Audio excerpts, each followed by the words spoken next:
મહેસાણામાં મહારેલી, અનામત માટે પાટીદારોનું પ્રયાણ, અનામત આંદોલનના શ્રી ગણેશ। ન કોઈ રાજકીય આગેવાન કે ન કોઈ પાર્ટી કે પક્ષની આગેવાની, પાટીદાર સમાજની યુવા શિક્ષણ સમિતિના નેજા હેઠળ યોજાઈ રેલી, જેમાં જોડાયા પાટીદાર સમાજના યુવાનો અને વિદ્યાર્થીઓ। પાટીદારોએ કર્યું છે અનામતના હક મેળવવા માટે પ્રયાણ। લક્ષ્ય છે મેળવવી સરકારી નોકરી અને સરકારી કોલેજોમાં અનામત।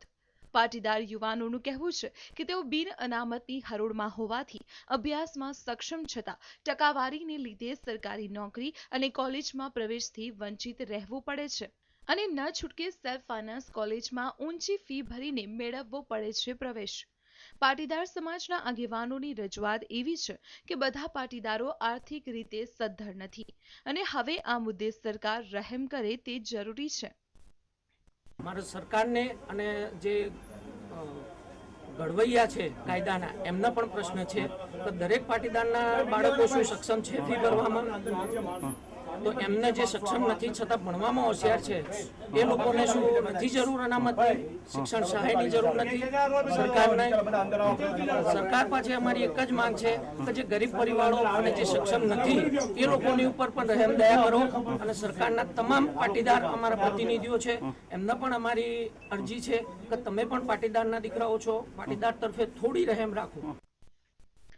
આંદોલનની માંગ સાથે વિદ્યાર્થીઓએ એવો દાવો કર્યો છે કે પાટીદાર સમાજ ગુજરાતી વસ્તીમાં મહત્વનું સ્થાન ધરાવે છે।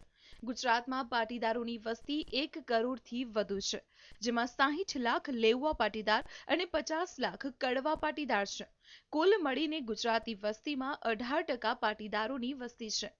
વિદ્યાર્થીઓનું કહેવું છે કે સરકારી નોકરીમાં માત્ર 10% જ સ્થાન છે, ત્યારે હવે તેમને સરકાર તરફથી આર્થિક રીતે પછાત એટલે કે ઓબીસી તરીકે અનામત મળે।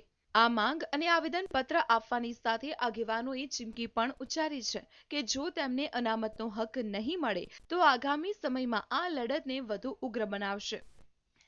વિદ્યાર્થીઓ દ્વારા જ રેલી હતી, કોઈ પણ આમાં સંગઠનનો કોઈ એવો કોઈ હાથ હતો નહીં। પાટીદાર યુવા શિક્ષણ સમિતિ દ્વારા જ આ રેલીનું આયોજન કરવામાં આવ્યું હતું અને કલેક્ટરશ્રીને આ સંદર્ભે રજૂઆત કરવા માટે આવેદનપત્ર પાઠવવા અમે કલેક્ટર કચેરી સુધી, મોઢેરા ચોકડીથી કલેક્ટર કચેરી સુધી અમે રેલી કાર્ડનું આયોજન કર્યું।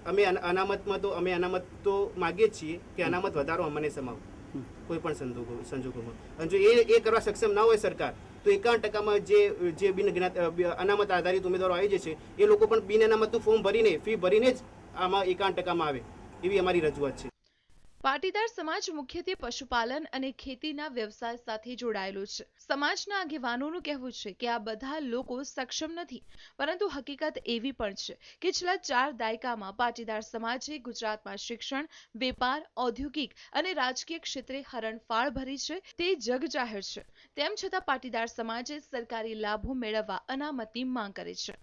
કેટલું અનામત મળવું જોઈએ તેની ટકાવારી હજુ પાટીદાર સમાજે નક્કી નથી કરી અને આ મામલે લેઉવા અને કડવા પાટીદારો ઘણી બાબતોમાં મતભેદ પણ ધરાવે છે। ત્યારે હવે સરકારી લાભ ખાટવા એકમત થશે કે કેમ તે પણ મહત્વનો મુદ્દો છે અને એ પણ જોવું મહત્વનું રહેશે કે જે લડતના શ્રી ગણેશ બિન રાજકીય રીતે થયા છે તે સફળ થશે કે કેમ। સુરેશ વણોલ, TV9, મહેસાણા।